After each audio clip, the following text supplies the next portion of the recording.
So today we'll be taking a look back at a story about why Kayla Braxton was embarrassed during a Roman Reigns segment, Superstar wanting to return to play Lilly, and something going on with Bobby Lashley. For today's question of the day, whose story are you enjoying more, Roman Reigns or Bobby Lashley? Let us know who you think got the edge there. Let's start things off with this reveal by Kayla Braxton about her most embarrassing moment in WWE. It was summer 2019, just a few days away from SummerSlam, when WWE closed out Smackdown with a strange cliffhanger. Roman was slowly approaching Kayla Braxton to comment on his SummerSlam opponent for that year's SummerSlam, when all of a sudden he ran into a trap that someone had set for him. Boxes and other backstage equipment all crashed down on Roman, bringing him to the floor underneath all these things that had just fallen on him. It was Kayla Braxton's job to really step out of her ordinary backstage reporter role and really sell the moment for being horrific and unexpected. Kayla screamed and called for help, but the person who was the hardest on her performance was Kayla herself. Kayla was recently a guest on Sam Roberts' show and explained why she thought this was her most embarrassing moment in WWE. Kayla had this to say about that very segment. "That was my first take. Only scream. Only practice scream. I watched it back like, oh my gosh, Kayla, come on. So embarrassing. One of my most embarrassing moments in WWE. It was a very cool moment, but man, I wish I had done better. Next time, I'll practice my scream." So Kayla Braxton looks back at that specific moment as her most embarrassing moment in WWE. But what are your thoughts on Kayla's comments looking back at this 2-year-old moment on SmackDown? Let's touch on everything Alexa Bliss and Lilly related, as well as one of the released superstars who says she's waiting for the call from WWE to play Lilly. So as we know, Alexa Bliss and Lilly are now feuding with Eva Marie. Why? What's our backstory to how this came to be? Well, Eva Marie stepped onto Alexa's playground and disrespected Alexa and Lilly, so they're now targeting Eva Marie. The good thing about this is that they're taking the slow route towards the championship for Alexa Bliss, which is great. That's what a majority of fans wanted. One of the biggest mistakes with The Fiend, a similar sort of character, was that he was in a world title match during his second ever match in WWE. It felt weird, it felt rushed, and it led to one of the most controversial finishes in recent memory that left fans chanting for a refund. So at least that's one positive thing. It's not like Alexa broke up with Bray and was in the title picture the following week. So at least that mistake isn't happening again. One thing that the fans were left discussing this week was the only appearance that we got from Alexa and Lilly during Raw. And that was when Lilly appeared on screen, doing a parody of Eva Marie's return promos from a few months back. You go to WWE's comment section on Twitter under the Lilly posts, and you'll see a lot of mixed reactions, to say the least. Some fans are asking, what has the industry become? Some saying that Bray was buried for this, others asking, what have they done with Bray's gimmick and turned it into? But some fans did point out a good comparison to 2019 Bray Wyatt. Bray Wyatt returned in this goofy-looking Firefly Funhouse persona, and no one knew what was going on at that time. But as time went on, Bray slowly started hinting towards something dark with the Funhouse, something that was protecting them, and that was, of course, The Fiend. The Fiend made a quick cameo appearance during one of those early Funhouse episodes and became the hottest thing in wrestling after he debuted.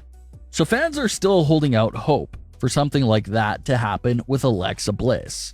Yeah, it's getting pretty goofy right now, but maybe there's still a chance that things get darker and that the actual full Lilly alter ego and persona does come out eventually. That's what we're really holding on to right now. Everyone thought Lilly would be debuting against Shayna Baszler, especially with how she was the focal point for that feud, but it didn't happen.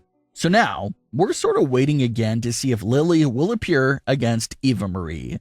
The big difference between 2019 Bray and current day Alexa Bliss was that there wasn't this long stretched out wait to see Bray's alter ego. Bray returned with a Funhouse, and it felt like almost immediately we started seeing teases of The Fiend, even appearances on Raw from The Fiend leading up to his debut. But when it comes to Lilly, She's been around since the beginning of April and nothing has really happened or been hinted towards. Maybe like a quick flash of Lilly's human form and look would be enough to pull people back in. But for now, we just have to hope this goofy stuff does have a big payoff in the end.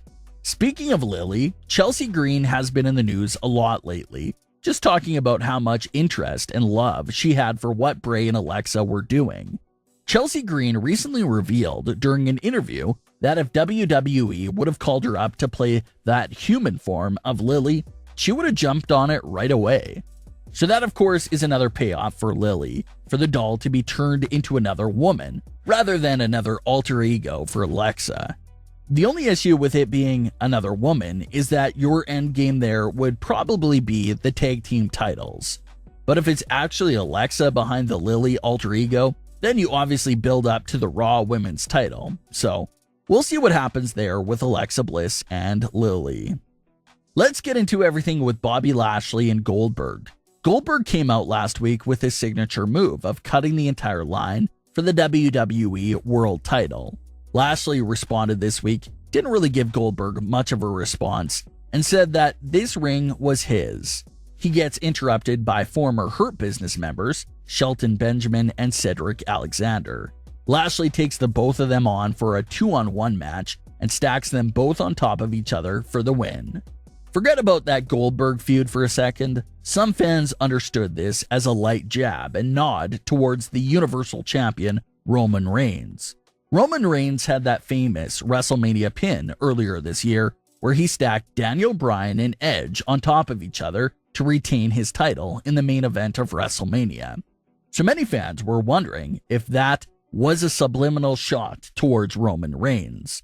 Of course, the magnitude of Lashley's pin was nowhere near Roman's. Lashley beat Cedric and Shelton in the middle of a Raw episode with nothing quite at stake. Roman Reigns pinned two of WWE's biggest names at the same time, of Daniel Bryan and Edge, to retain his world title in the main event of WrestleMania. So yeah, both pins were nowhere near being on the same level of each other, but it was still something that some fans picked up on. But maybe it's also a good indication that we will be seeing Lashley vs. Reigns at this year's Survivor Series in a couple of months. If that is the plan, then it'll be great to see Lashley get an even bigger role on Raw to really show us that he's on the same level as Roman Reigns. What do we know about Roman on Smackdown? Well, he's either going to open the show or close it. That's it. It's that simple. He doesn't come out second. He doesn't come out in the middle of the show. He's either the opener or the closer. For Bobby Lashley on Raw, he still hasn't opened the show or closed the show since fans have been back. So it's not a big deal at all, but if we are going to see Lashley vs. Reigns later this year, it would really be nice to see Lashley presented more like Roman and sort of have Raw feel like it revolves around Lashley, the same way it feels like SmackDown revolves around Roman. That would be great for Lashley. Lashley should be picking up a win over Goldberg, so that's something else that he can use over Roman. Roman doesn't have a win over Goldberg. Lashley will. So maybe that's something that will come up if they do interact for Survivor Series. And hopefully they do, because it sort of feels like they've been on a collision course to face each other. So we'll see what happens there for sure. What are your thoughts on today's stories? Leave your comments. Don't forget to subscribe and leave a like if you enjoyed. Thanks for watching, guys.